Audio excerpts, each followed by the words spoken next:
Good afternoon, ladies and gentlemen. We are here um, back on my porch, and it's another beautiful sunny day out. So, one of the things I wanted to talk about with you, my good freshman, is basically where we're going. Um, I understand there's been a lot of changes, and that the work we worked on the past 3 weeks, while important skill building, doesn't directly link to the Odyssey, at least at first. So I wanted us to take a little bit of time to start this this week, resuming with the Odyssey. So what I've included in your distance learning packet, you have your instructions. It kind of lays out roughly how it's going to go day by day. And then I have a list of characters and events. The pages will look like this. Uh, so I did not list quite every single character that we would have had in our chart. Part of that being some of those characters for where we are now aren't going to come back up again. And given the challenges that we have with distance learning, we just don't have as much time to go back over everybody in detail. So obviously we hit on the big one, the big guy, Odysseus himself. Remember, he is our hero, and remember that he is our epic hero.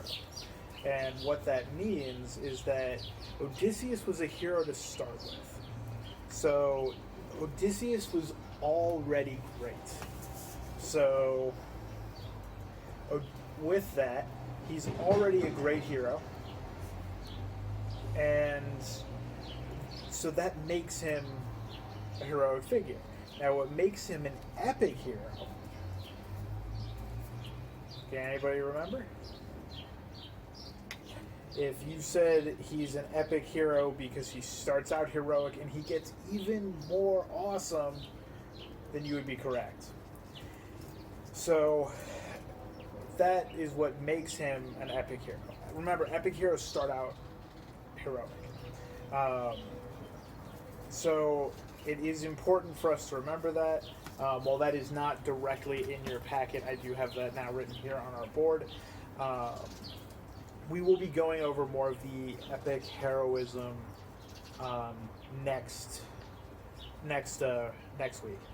Now, technically next week, because today is the 7th of April, technically next week is your spring break.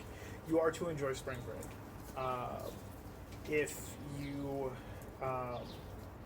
have any questions, of course, feel free to reach out to me. I am still available during spring break. Just because it is spring break doesn't mean that you cannot reach me. Speaking of that, I also want to point out that my office hours are every day between 1 and 4 o'clock. So that is a 3-hour block where I am easily reachable. That time is set aside specifically for me to answer questions and concerns and things like that for English. So that means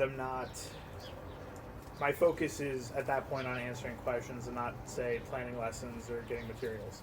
So please use that time. That does not mean you cannot reach me at other times.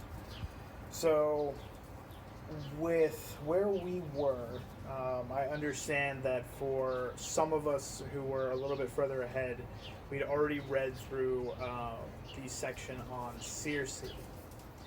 And I've assigned the reading for that section again, partly because we're now switching from the graphic novel to a text version, and I want you to kind of see how that works both ways with the same section of text. And it'll also help jog our memory. So I've also included the events. Now, these events are in the order that they appear in the story. Remember that the story is told non-chronologically. So Calypso's island is, in fact, the last place he is before he goes and ends up with the Phaeacians and starts telling his story. Also in the packet is the map, which I think was very helpful to us as well when we were going back through it, definitely take a minute to review that. And remember that by the time he is in Fascia telling his story, he's this close to home. And of course, I've also included a copy of the hero's journey. So we're going to review the hero's journey in depth next week. Right now, I want us to start with a couple of the basics. And those would be, of course, the two halves of the world. And hopefully, we all remember this because we spent a lot of time on it.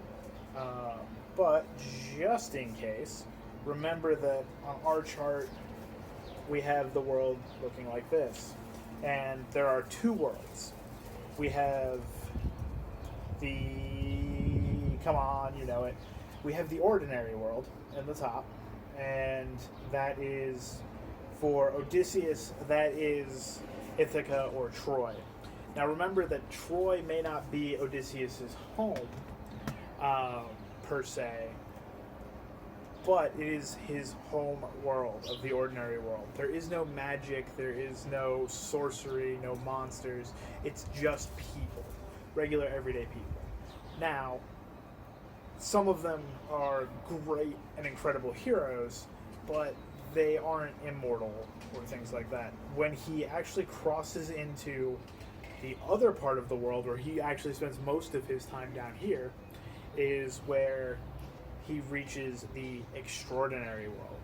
And that is where the vast majority of our story takes place. And remember that to spell extraordinary, we just slap a little bit extra on the front of ordinary. And that will get us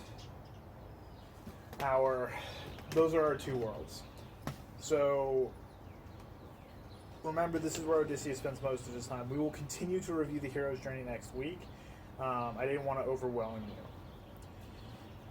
So we will start with the Enchantress Circe, and in your, as far as reading goes, at the bottom of each page there is a section, like a reading focus question. They look a little bit like that right down there. So like for our first page, summarize what has happened so far in this episode. Think of the episodes as different sections. On this section it says the Enchantress Circe.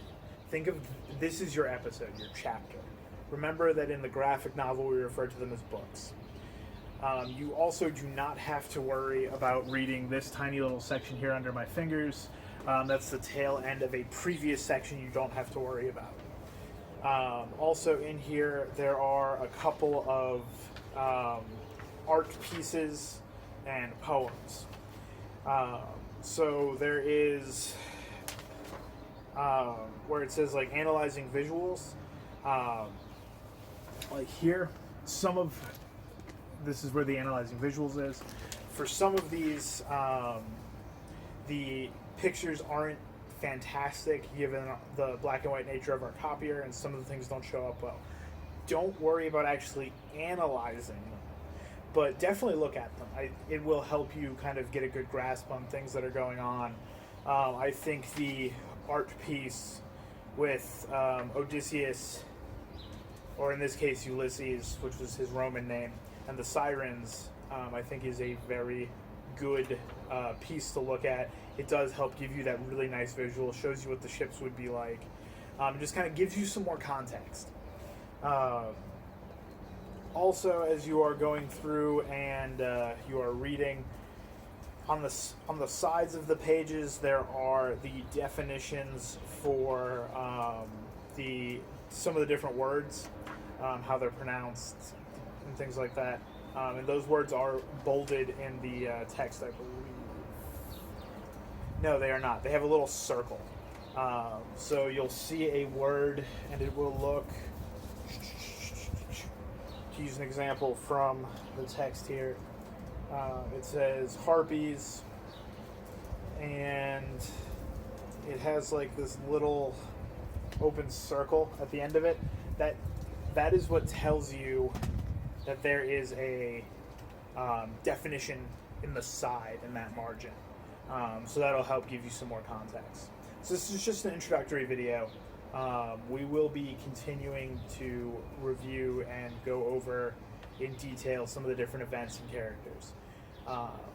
The characters will be our next review session, and then our events will be in a third video, and those will be coming up later today and tomorrow.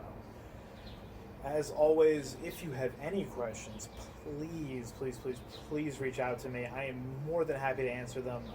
My contact information is in the letter, the cover letter that I sent out here.